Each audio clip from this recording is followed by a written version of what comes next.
The sound of shattering glass downstairs makes my hands freeze over my laptop keyboard. I know exactly what's happening. Another fight between my son and his wife. Their voices rising through the old heating vents of our family home like angry ghosts. I'm Ariel, and I've spent 30 years in this house on Willow Lane. Now I share it with my son Mark and his wife Olivia, who used to be my ex-husband's assistant before she became my daughter-in-law. Funny how life works out sometimes. You never listen. Olivia's voice pierces through the floor. This house is suffocating me. My fingers curl into fists. The nerve of that woman, complaining about my home, the home where I raised Mark alone after Daniel left, where every scratch on the hardwood tells a story of our life together. Keep your voice down, Mark pleads. Mom's working upstairs? Of course, your precious mother. Always your mother first. I should turn up my music, drown them out like I usually do. Instead, I find myself moving to the heating vent, pressing my ear against the metal grate. That's not fair, Mark says. You knew what this house meant to us when you moved in. What it means to her, you mean? God forbid anyone suggests changes around here. We're living in a museum to your childhood, Mark. Another crash. This time I recognize the sound. The blue ceramic vase that sat on our entry table for decades. My throat tightens. Jesus, Olivia, that was Mom's favorite. Oh, please, it was ugly anyway. This whole place needs updating. We could sell it, buy something modern. My blood runs cold. Sell my house over my dead body. We're not selling. Mark's voice hardens. This discussion is over. Like all our discussions lately. You know what? I'm going to Karen's. Don't wait up. The front door slams so hard the family photos rattle on my office wall. I hear Mark's heavy footsteps, followed by the gentle sweep of a broom against broken ceramic. My phone buzzes, a text from Karen, my closest friend. Heads up, Hurricane Olivia heading my way. Again. I type back. Thanks for the warning. Blue vase casualty this time. That bitch, Karen replies. Want me to poison her wine? Despite everything, I smile. Karen's dark humor has been my lifeline these past 2 years, ever since Mark announced his engagement to the woman who helped destroy my marriage. Downstairs, Mark is still sweeping. I should go help him, comfort him. But I remain frozen, remembering another night of broken things. The night Daniel told me he was leaving. He'd been so calm about it, explaining how he and his young assistant had connected on a deeper level. Now, here I am, watching history repeat itself through my son's eyes. My laptop screen has gone dark. The article I was working on, Building Resilient Family Bonds, for the local paper's lifestyle section, seems laughably ironic now. I close the laptop and move to my window seat, the one overlooking our maple-lined street. Olivia's red sports car, Daniel's wedding gift to her, screeches away from the curb. 2 houses down, I see our neighbor Ethan pause his gardening to watch her go. He catches my eye in the window and shakes his head slightly. He's witnessed enough of these scenes to understand. The sound of breaking glass echoes in my memory, mixing with Olivia's words about selling my home, my sanctuary, my legacy to Mark. A familiar anger burns in my chest, but this time it's different, sharper, more focused. I've spent 2 years trying to accept her, to keep the peace for Mark's sake. But now, I pull out my phone again and text Karen. About that wine. Let's talk. Sometimes the only way to protect what you love is to become the very thing you fear. I've learned that lesson before. Time to put it into practice. 3 days after the vase incident, I'm pruning my roses when Daniel's black Mercedes pulls into the driveway. My garden shears snap shut with more force than necessary, severing a healthy stem along with the dead one. Still butchering those poor plants, I see. His voice carries that familiar note of amusement that used to make me smile. Now it just makes my fingers tighten around the shears. What are you doing here, Daniel? He holds up a manila envelope. Bringing the papers Mark asked for. Something about the house insurance. Of course, Mark mentioned needing those. What he didn't mention was asking his father to deliver them. I'll take them. I reach out, but Daniel doesn't release the envelope immediately. You look good, Ariel. His eyes drift to the house. Place looks exactly the same. Some of us value stability. The words come out sharper than intended, and I watch his expression shift. Mom? Mark appears on the front porch, Olivia close behind him. Dad, you made it. The pieces click together. This isn't just about insurance papers. We're having lunch, Mark announces, his voice carrying that forced cheerfulness I've come to dread. All of us, as a family. Olivia slides her arm through Mark's, beaming. She's wearing the pearl necklace Daniel gave her for the wedding, the one that used to belong to his mother. My mother-in-law had promised it to me once. Surprise, she chirps. I thought it would be nice to clear the air after, well, you know. I do know. She wants to play happy families after destroying my vase and threatening to sell my home. The garden shears feel dangerous in my hand. I've made reservations at Bellamy's, Mark adds quickly. Your favorite place, Mom? Was my favorite place. Before Daniel took Olivia there while they were sneaking around behind my back. I have plans with Karen, I lie. I called Karen, Olivia interjects. She said you're free. Of course she did. My best friend, outmaneuvered by my son's wife. I'll need to have a word with Karen about loyalty. Please, Mom. Mark's eyes, so like his father's, plead with me. Just lunch. The four of us sit at a corner table at Bellamy's 30 minutes later. I order a martini, extra dirty. I'll need it. So, Daniel clears his throat. Mark tells me you're still writing for the paper? Among other things. I take a long sip. How's the accounting firm? Expanding. We just opened a new branch in... Oh, tell them about the promotion. Olivia interrupts, touching Daniel's arm with familiar ease. Daniel's made me head of client relations. The olive in my martini suddenly looks like a perfect projectile. That's wonderful news, Mark says, but his eyes dart to me. It is, I agree, my voice honey-sweet. Though I'm surprised you have time for work, Olivia, with all your plans for renovating my house. The table goes quiet. Olivia's smile tightens. Our house, she corrects gently, and I just think some updates would increase its value. Its value to whom? The martini glass clinks as I set it down too hard. The potential buyers you're so eager to find? Mom, Mark warns. No, let's be honest for once. I lean forward. That's what this lunch is really about, isn't it? Softening me up for the big pitch?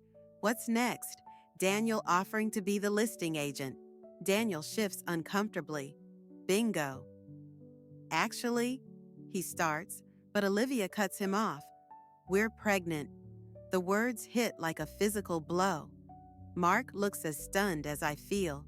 Clearly, this wasn't part of the planned script. 8 weeks, Olivia continues, her hand moving to her still flat stomach. We need more space, Ariel.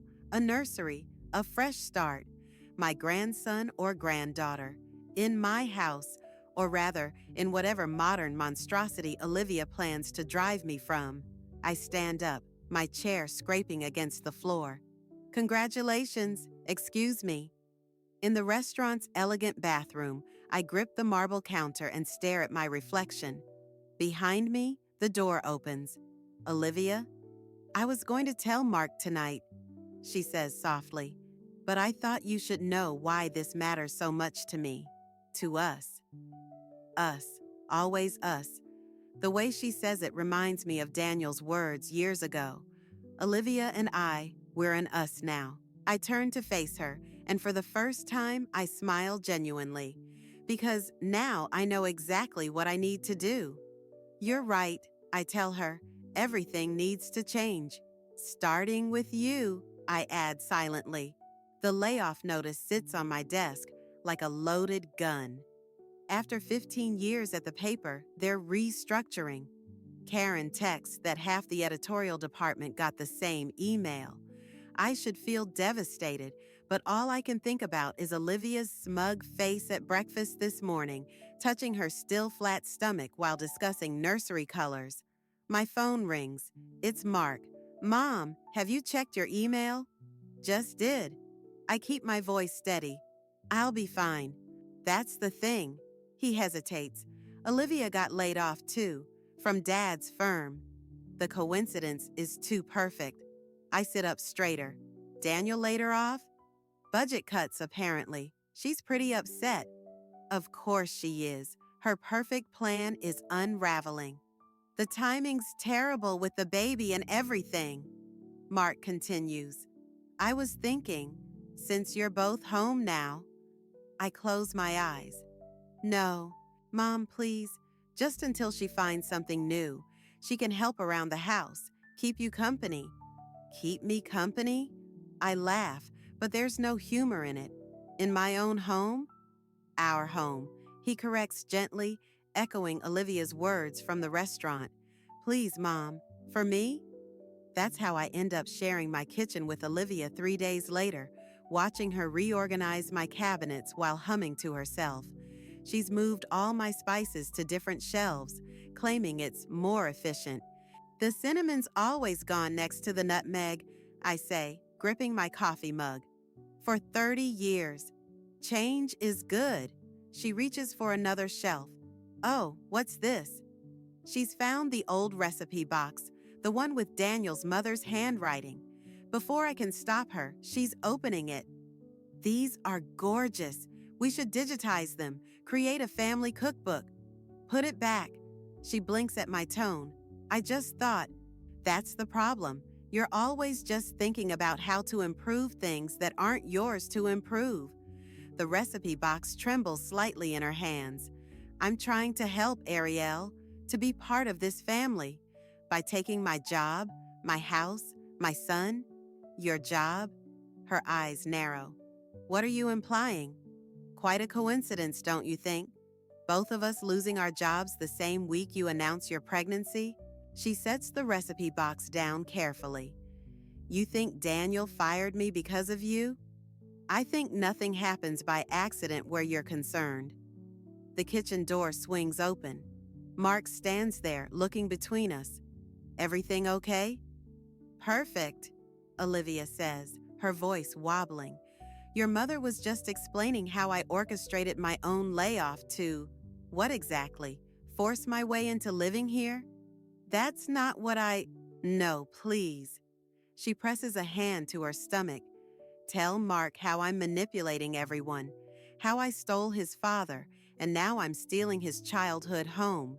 Olivia, Mark starts, but she's already pushing past him. I need air, she announces, heading for the front door. Mark turns to me, his expression a perfect mirror of his father's disappointment.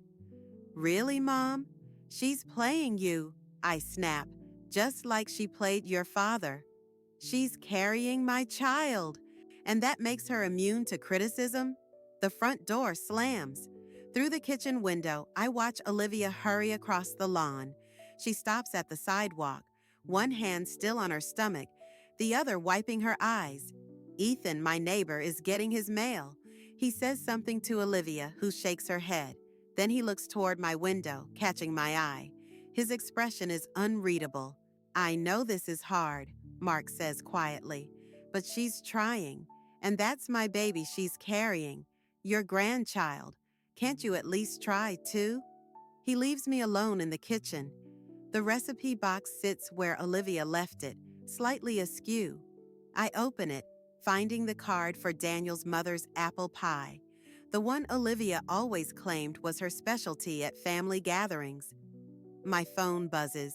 A text from Karen. Heard about the layoff. Wine tonight? I look out the window again. Olivia's gone, but Ethan's still there, pretending to check his mail while watching my house.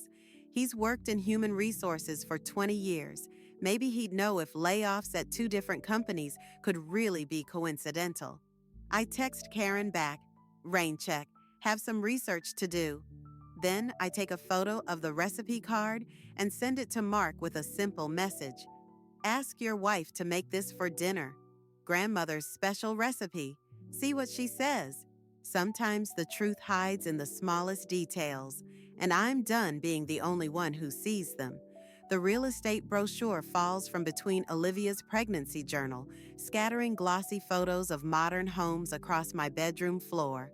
I shouldn't have been snooping, but something about her whispered phone calls in the garden drew me to search her things while she was at her prenatal appointment. My hands shake as I gather the papers. 3 properties, all newly built, all with perfect for growing families, splashed across their descriptions.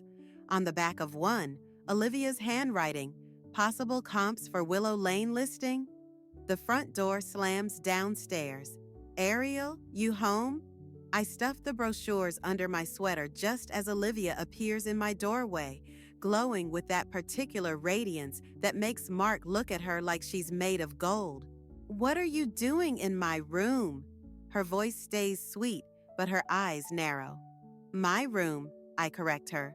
My house, remember? She rests one hand on her slightly swelling belly. The doctor says stress isn't good for the baby. Neither is lying to my son. I don't know what you mean. She moves closer, and I catch a whiff of Daniel's favorite perfume on her. But since you're here, I wanted to discuss some ideas for the nursery. This room has the best light. My room.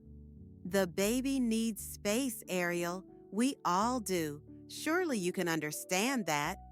The brochures crinkle against my ribs as I step around her. I understand perfectly. I find Mark in his home office, focused on his laptop.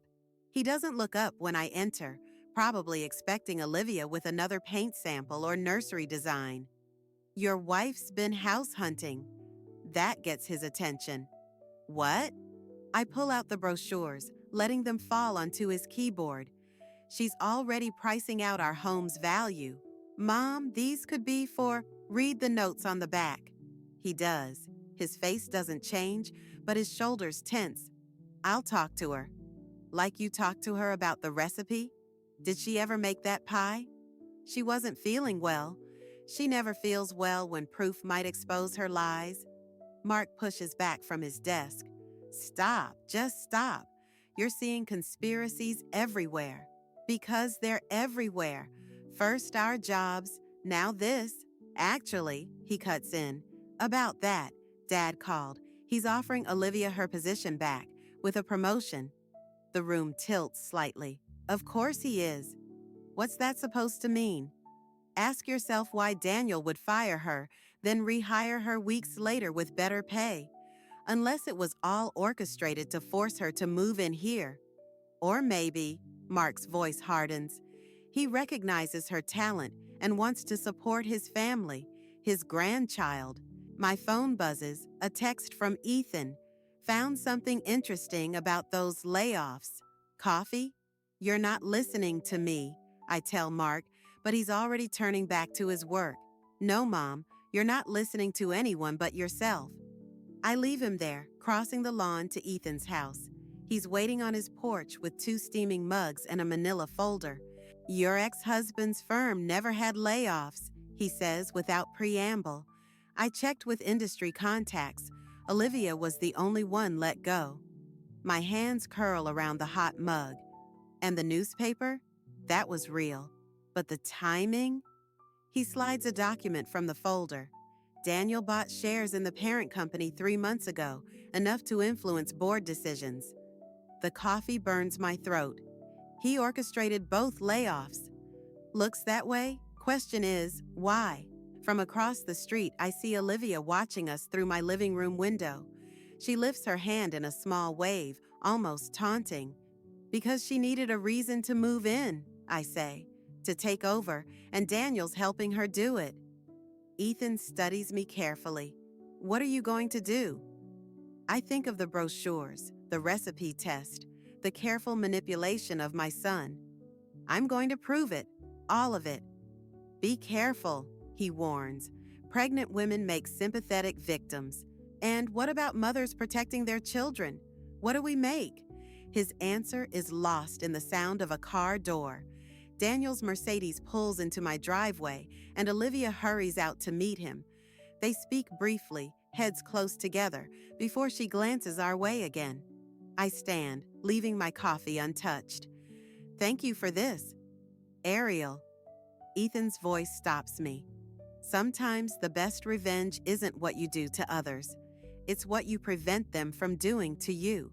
I nod, watching Daniel and Olivia disappear into my house, into my son's life, into my carefully built world. Prevention might be too late, but revelation? That's just beginning. Ethan's laptop screen glows in his darkened kitchen as he shows me the email thread he recovered. My hands grip the counter so hard my knuckles whiten. 3 months before your layoff, he points out, Daniel and Olivia planning everything. The emails detail their scheme, orchestrated job losses, the calculated pregnancy announcement, even the real estate agent they'd contacted about Willow Lane's potential market value. There's more, Ethan says quietly, about Mark's job. My head snaps up. What about it? Daniel's been blocking his promotion opportunities, keeping him dependent, tied to the house. A car door slams outside. Through Ethan's window, I watch Olivia waddle up my driveway, shopping bags in hand. 4 months pregnant now, and she's wearing it like a crown. I need copies, I tell him. Ariel. He closes the laptop. What are you planning? The shopping bags rustle as Olivia struggles with her keys. Without thinking, I move to help her, but stop myself. Let her struggle. Nothing yet. I turn back to Ethan, but I need ammunition. Be careful. Revenge has a way of, this isn't revenge. The words come out sharp. This is protection. His silence speaks volumes. Back home, I find Olivia in my kitchen, unpacking what looks like an entire Williams-Sonoma store. My mother's old copper pots are stacked in a corner, replaced by gleaming stainless steel. Oh good, you're here, she chirps. Help me organize these? The nesting instinct is going crazy today. I pick up one of my displaced pots. Where are these going? Goodwill, probably. They're so outdated. They're family heirlooms. She sighs, one hand on her belly. Ariel, we've talked about this. The baby needs a clean, modern environment.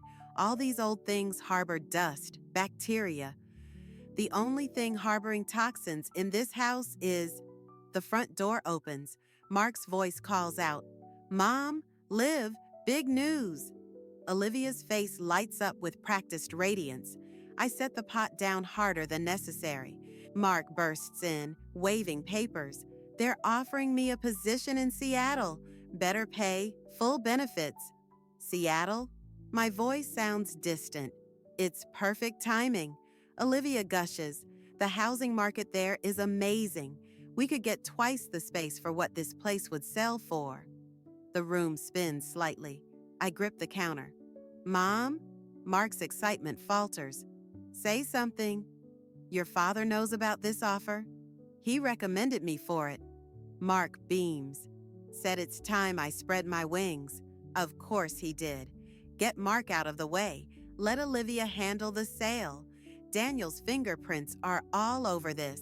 We can't leave you alone in this big house. Olivia adds sweetly. It's not safe. You should sell. Get something manageable. Near us, maybe? My phone buzzes. Another text from Ethan. Found the real estate listing. They've already taken photos. Mom?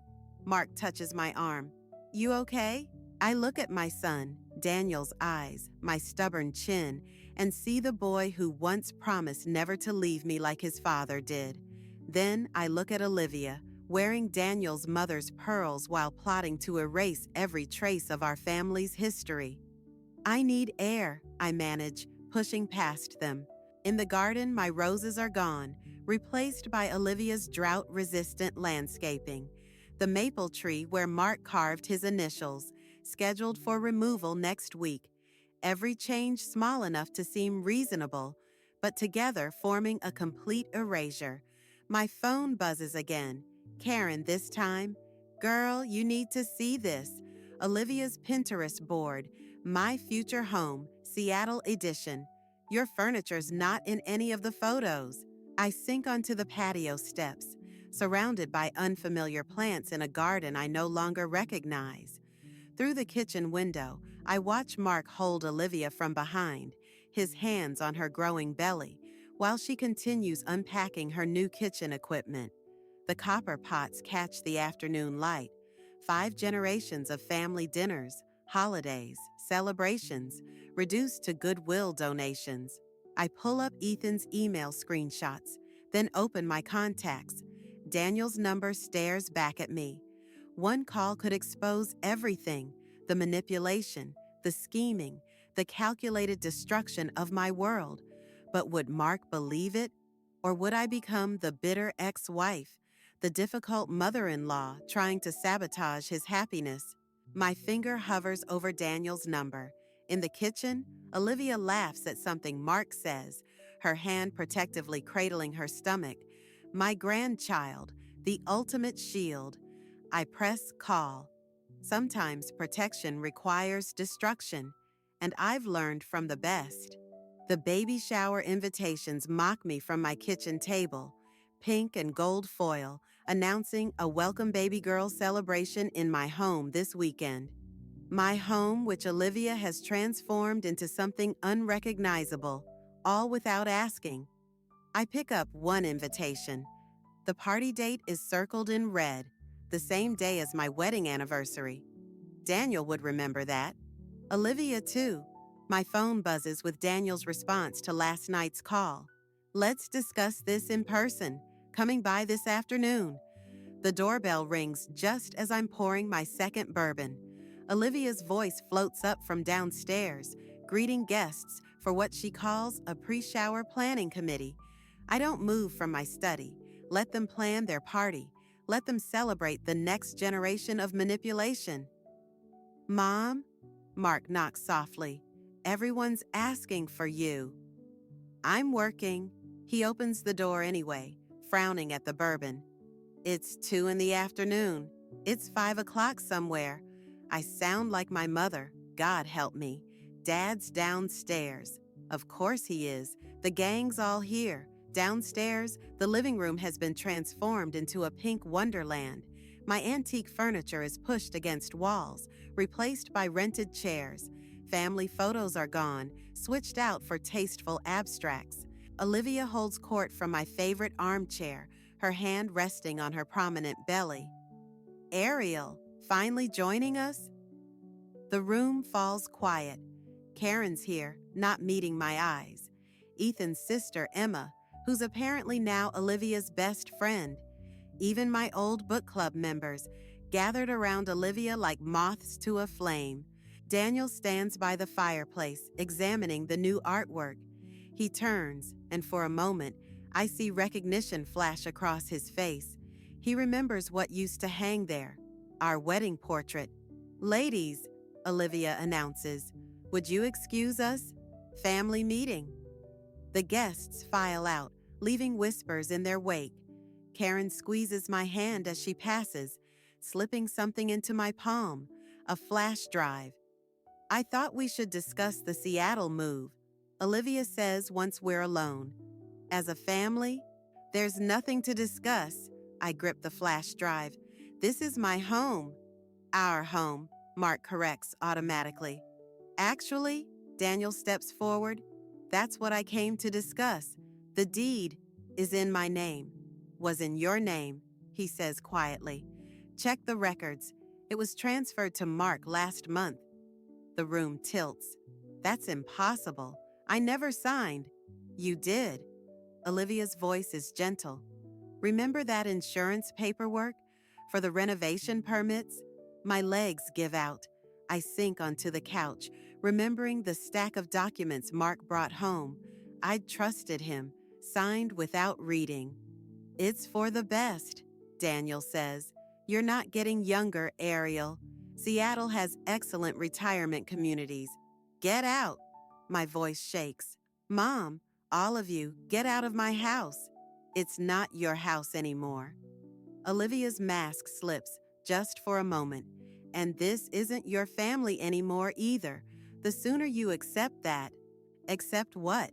That you've stolen everything again? Ariel, Daniel warns. I pull out my phone, opening the emails Ethan found.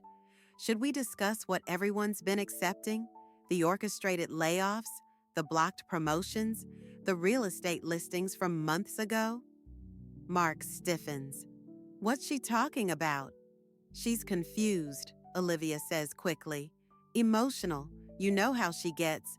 Show him, I tell Daniel. Show him the truth, or I will. Daniel's face hardens. You really want to do this? Now? With your grandchild at stake? The threat hangs there. My grandchild. My last connection to this family they're dismantling piece by piece. Mom? Mark sounds young suddenly, uncertain. What's going on?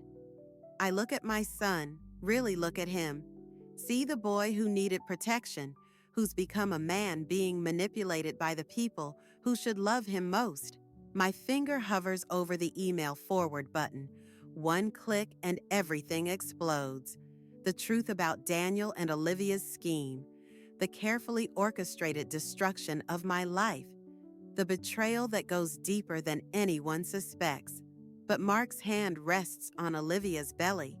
His child, my grandchild, the next generation of this poisoned family tree. I delete the email draft. Nothing, I whisper. Nothing at all. Olivia's triumph glitters in her eyes as she turns to the others. Now, about the shower seating arrangements. I slip the flash drive into my pocket and head for the stairs.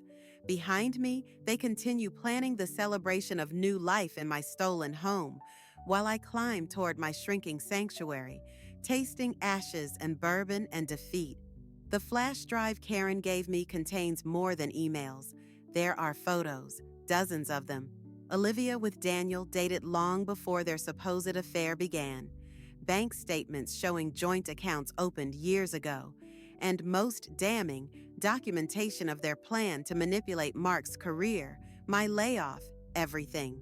I'm studying these at Ethan's kitchen table when Olivia appears in his doorway. Breaking and entering now? I ask without looking up. Door was open. She waddles in, heavily pregnant. We need to talk. About how long you and Daniel were really together, or about how you orchestrated my son's entire life. Her hand moves protectively to her belly. You don't understand? I understand perfectly. I turn the laptop so she can see the photos. You've been playing us for years. She doesn't deny it. Instead, she sinks into a chair, suddenly looking very young. Daniel promised he'd handle you. Handle me? I laugh. Like he handled Mark's career, blocking promotions, arranging that Seattle job? To protect him, her voice hardens, from becoming like you, trapped in this town, in that museum of a house, living in the past. You mean protecting your investment? How much is my home worth to you, Olivia? Was it worth destroying my family? Your family? She leans forward. You lost your family the moment you chose that house over Daniel, over Mark. Everything I did was to free them from your obsession. The baby kicks visibly against her dress, my granddaughter, the next piece in their game. Does Mark know? I ask quietly. About you and Daniel? About any of it? Fear flickers across her face. You wouldn't. Try me. She stands abruptly. If you tell him, you'll lose him forever. Think carefully, Ariel. Who will he believe? His bitter mother or his wife and unborn child?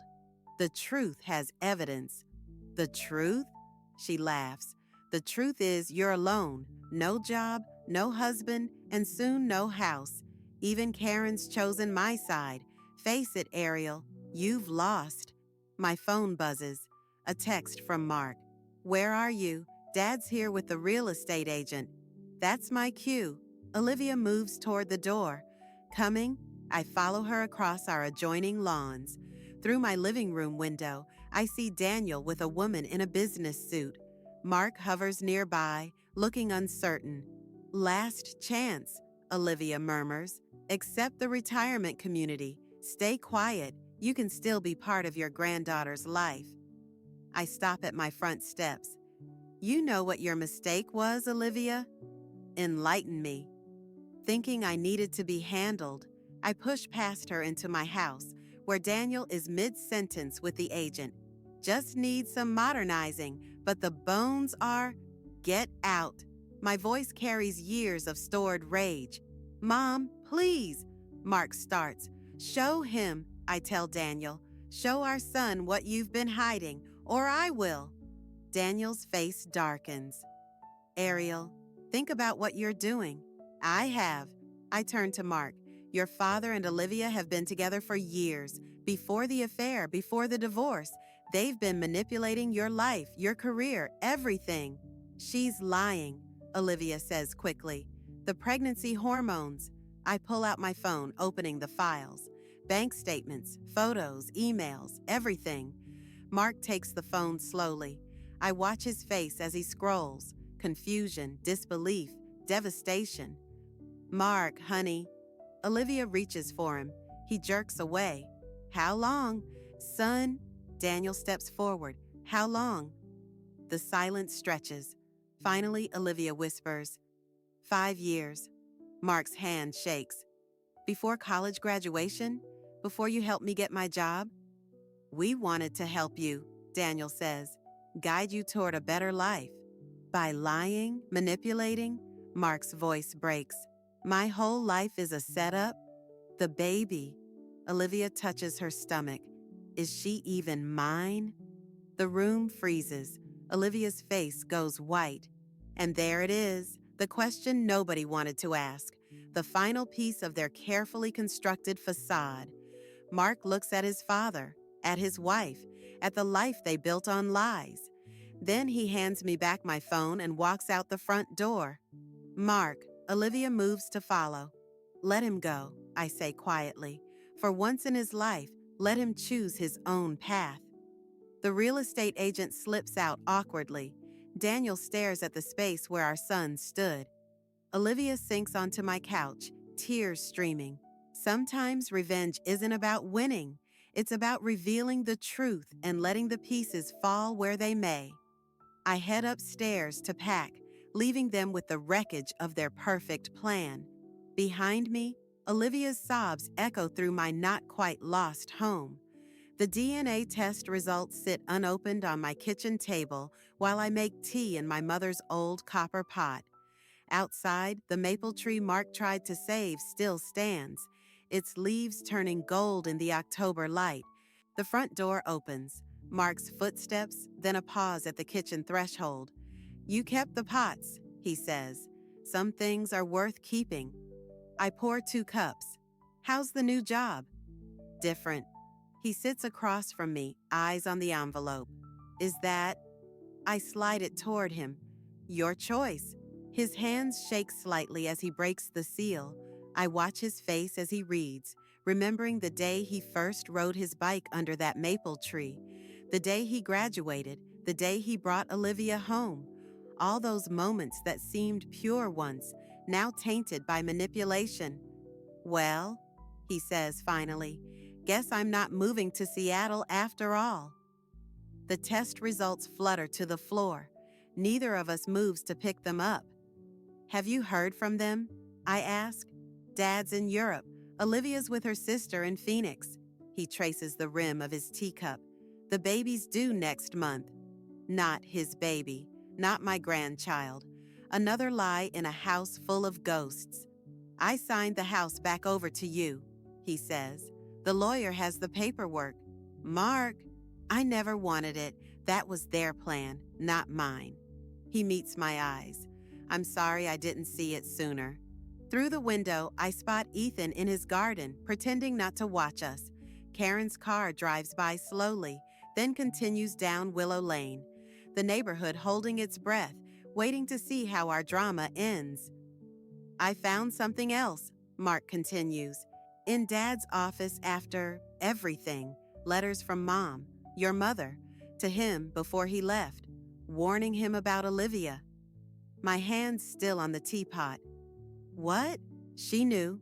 Somehow she saw what Olivia was before any of us. Dad kept the letters, but he chose not to believe them. He pulls out an envelope, aged and creased. She wrote this one to me, asked him to give it to me when I was old enough to understand. He never did. No, Mark unfolds the letter carefully. She wrote that sometimes the people who seem to want to free us are really just building different cages. That true freedom comes from choosing our own paths, even if they lead us back to where we started. My mother's words, reaching across time to protect what she couldn't save in life. I think of all the times I fought to keep this house, thinking I was protecting our legacy, when really I was protecting the truth she tried to tell. I'm going to travel for a while, Mark says, figure out who I am without their influence. The house will be here, I tell him, when you're ready. He stands, touching the copper pot gently. Keep these out. They look right here. After he leaves, I walk through my house again, noting the spaces where Olivia's modern touches have been stripped away, leaving behind the bones of what was always meant to be. In the living room, I rehang the family photos, including one of Mark as a baby, held by my mother. The doorbell rings. Ethan stands there with a garden trowel and a small rose bush. Thought you might want to restart your garden, he says. The old roses, the ones your mother planted. I take the plant, feeling its weight, its potential. Why did you help me? Really? He looks past me to the maple tree. Because 20 years ago, Daniel and Olivia did the same thing to my family. Different house, different story, same scheme. I wasn't strong enough to stop them then. And now?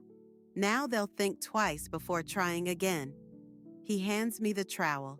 Sometimes the best revenge is making sure there are no more victims.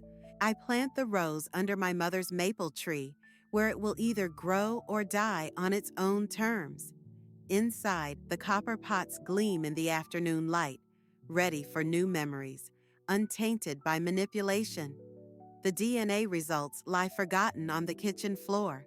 Some truths matter more than biology. Some homes are built on foundations stronger than blood.